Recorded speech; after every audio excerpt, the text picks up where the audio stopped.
Welcome to என் சமையலறையில் channel. சிறுதானிய இட்லியோட இன்றைக்கி நான் வந்து ராஜ்மா மசாலா தான் செய்ய போகிறேன். இதை இப்போ எப்படி செய்கிறதுன்னு பார்க்கலாம். இது செய்கிறது வந்து ரொம்ப ஈஸி தான். அப்புறம் வந்து என் சேனலோட பேர் வந்து மை நியூ லைஃப் சேனல்லேருந்து என் சமையலறையில் அப்படின்னு நான் மாற்றி வச்சுருக்கேன். என்ன ரீசன்னு கேட்டால் ஒன்றும் இல்லை, எனக்கு வந்து இந்த பேர் வந்து என் சமையலறையில் என்ற சொல்கிறது வந்து ரொம்ப பிடிச்சிருந்தது. ஸோ அதனால தான் இந்த பேர் வந்து மாற்றிருக்கேன். சர்ச் பண்ணி பார்க்குறவங்க என் சமையலறையில்னு பாருங்கள், கட்டாயம் வரும். ராஜ்மா வந்து ஒரு 150 கிராம் அளவுக்கு ஊற போட்டு ஒரு 4 மணி நேரம் ஊற வச்சு எடுத்திருக்கேன். இஞ்சி பூண்டு பேஸ்ட் வந்து மொத்தமாக அரைச்சிருக்கேன். தேவையான அளவுக்கு ஒரு 2 டீஸ்பூன் அளவுக்கு தான் எடுத்துப்பேன். தேவைன்னா ஒரு 3 டீஸ்பூன் அளவுக்கு கூட எடுத்துக்கலாம். வெங்காயம் வந்து 4 வெங்காயம், கொஞ்சம் நல்லா மீடியம் சைஸ் வெங்காயம் கட் பண்ணி வச்சுருக்கேன். 2 தக்காளி, பெருசு ஒன்று சின்னது ஒன்று, ஒரு பாதி அளவுக்கு எலுமிச்சம்பழம், கருவேப்பிலை, கொத்தமல்லி. எலுமிச்சம்பழம் வேணான்றவங்க, புளிப்பு வேணான்றவங்க அவாய்ட் பண்ணிக்கலாம். ஏன்னா தக்காளியும் போடுறதால கொஞ்சம் புளிப்பு இருக்கும். எனக்கு வந்து புளிப்பாக இருந்தால் தான் பிடிக்கும். இந்த வெங்காயம் தக்காளி ரெண்டுத்தையும் வந்து கொரப்பாக அரைச்சி எடுத்துக்கலாம். அரைச்சாச்சு, நல்லா கொரப்பாக அரைச்சாச்சு. ஒரு 3 பேர் உள்ள ஃபேமிலிக்கு 2 வேளை வந்து இந்த கிரேவியை தாராளமாக வச்சுக்கலாம். அந்த அளவுக்கு, இந்த அளவுக்கு ராஜ்மாவுக்கு இந்த அளவுக்கு நம்ம வெங்காயம் தக்காளி போட்டுட்டோம் அப்படின்னு சொன்னால் நல்லா. இப்போ நைட் டின்னருக்கு தான் நான் இதை செய்துட்ருக்கேன். சப்பாத்தி செய்துட்டு இதை வச்சுப்போம், ராஜ்மா மசாலா வச்சுப்போம். மறுநாள் காலையில் இட்லி ஊற்றினாலும் காலையில் ஸ்கூல் போகிற டைமுக்கு வந்து எதுவும் தொட்டுக்கிறதுக்கு செய்வானா இருக்கிறத வச்சு நல்லா நிறைக்கவே சாப்பிட்டுக்கலாம். அந்த அளவுக்கு வரும் கிரேவி. ஓகே, இப்போ இதை எப்படி செய்கிறதுன்னு பார்த்துக்கலாம். 1.5 குழிக்கரண்டி அளவுக்கு எண்ணெய் சேர்த்துக்கிறேன். சோம்பு, கடுகு தாளிச்சுக்கலாம். எனக்கு வந்து இந்த பட்டை, லவங்கம், கரம் மசாலா அதெல்லாம் போட்டால் வந்து ரொம்ப வந்து திகட்டுற மாதிரி இருக்கும். மசாலா வாசனை அதிகமாக தெரியும். அந்த சோம்பு வாசனையும் இந்த இஞ்சி பூண்டு வாசனையுமே வந்து இதோட டேஸ்ட்டு வந்து அதிகரிக்கும். அதுவே போரும்னு நினைக்கிறேன். நல்லா ஒரு 2 டீஸ்பூன்னு ஃபஸ்ட்டு சொன்னேன், இல்லை டேபிள் ஸ்பூன் அளவுக்கு இஞ்சி பூண்டு எடுத்துக்கிறேன்.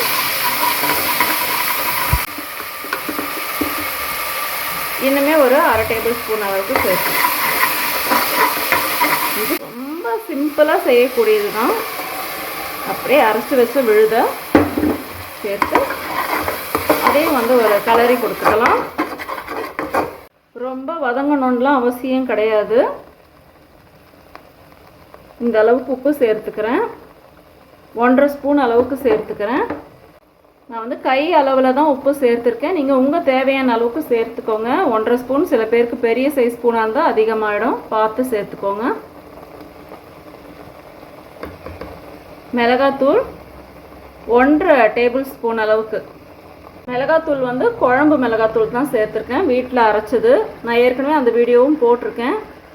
1/2 ஸ்பூன் அளவுக்கு மஞ்சள் தூள், 1/2 ஸ்பூன் அளவுக்கு மிளகுத்தூள்,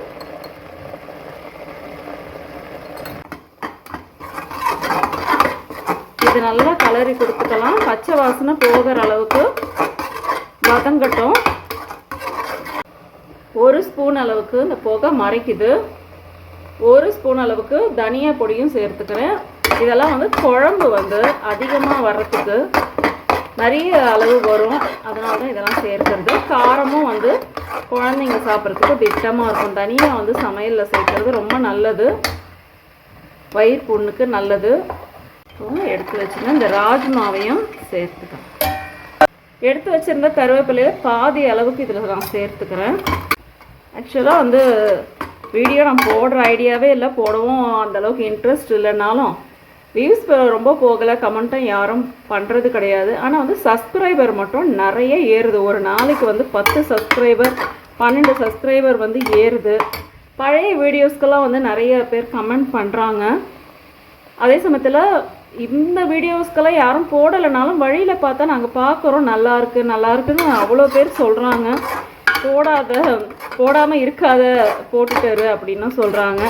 சரி, எனக்கும் ஈவினிங் டைமில் பொழுது போகலன்னா முக்கால்வாசி காலையில் ஸ்கூலுக்கு கிளப்புற இதில் எந்த வீடியோவும் போடுறதில்ல. பட் எல்லா சமையலும் காலையிலேயே வந்து முடிஞ்சு போயிடுறதால எந்த வீடியோவும் போடவும் முடியறது கிடையாது. ஈவினிங் செய்கிறது மட்டும்தான் நான் போடுறேன். ஸோ அது வந்து என்ன பண்ணுறோம், நம்ம மோஸ்ட்லி இந்த மாதிரி gravy, chicken gravy, mutton gravy இதெல்லாம் தான் போடுறோம், அதனால் செய்கிறோம். அதனால் அதையும் சும்மா போட்டுட்ருக்க முடியாது. புதுசாக இதுக்குன்னு செய்யலான்னாலும் டைம் இருக்கிறது கிடையாது. அதனால் வந்து ஏதோ போடாதது போடலாம் அப்படின்ற மாதிரி இதை போடுறேன்.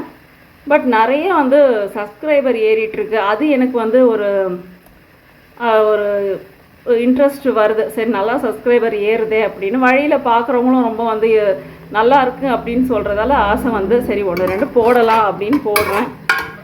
நிறைய சாரீ எல்லாம் எடுத்திருக்கேன். சாரீ, சுடி அதெல்லாம் வந்து நிறைய எடுத்திருக்கேன் தைக்கிறதுக்காக வேண்டி. போர் அடிக்குது, வெளியே போகணுன்ற எண்ணமோ இல்லை வேறு எங்கேயோ தேவைன்னே எடுக்கலை. எல்லாமே எனக்கு தைக்கிறதுக்கு வந்து தேவைப்படுது. சும்மா இருக்கிறத தைக்கணும் அப்படின்றதுக்காக வேண்டி நிறைய எடுத்து வச்சிட்டேன்.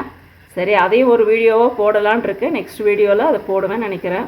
நெக்ஸ்ட் வீடியோவில் வந்து நான் என்னென்ன சாரீ எடுத்திருக்கேன், எவ்வளோ சுடி எடுத்திருக்கேன், பட்டு சாரீ, அதெல்லாம் வந்து ஒரு வீடியோவாக போடலான் இருக்கேன். பார்க்கலாம். இஞ்சி பூண்டு தனியாக எடுத்து வச்சாச்சு. இருந்ததை ஜாரை வந்து கழுவிட்டு அந்த தண்ணியை ஊற்றிட்டு இப்போது நார்மல் வாட்டரையும் சேர்த்துக்கலாம். ராஜ்மா வந்து ஒரு 10 நிமிஷத்துக்கெல்லாம் வெந்துடும். நல்லா ஊறி இருக்குது வேறு. இந்த அளவுக்கு கிரேவி வந்து தண்ணியாக இருந்தால் அது வெந்து கொதித்து வரும்போது நல்லா திக்காகிடும். அதனால தான் இவ்வளோ தண்ணி விட்டுருக்கேன். ஸோ மூடி போட்டு மூடியாச்சு. இப்போ வந்து நல்லா ஒரு விசில் வந்தவுடனே அடுப்பை வந்து சிம்மில் வச்சுட்டா கரெக்டாக 10 நிமிஷம் கழித்து ஓப்பன் பண்ணிக்கலாம். ராஜ்மா வந்து நல்லா வெந்துடுச்சு. குழம்பும் பாருங்கள் எந்த அளவுக்கு திக்காக வந்திருக்குன்னு. இப்போ வந்து அடுப்பு சிம்மில் இருக்கட்டும். இந்த டைமில் வந்து எடுத்து வச்சுருந்த கொத்தமல்லி கருவேப்பிலையை சேர்த்து ஒரு 2 நிமிஷம் கொதிக்கட்டும். இந்த அரை மூடி எலுமிச்சம் பழத்தையும் பிழிஞ்சு விட்டுறோம்.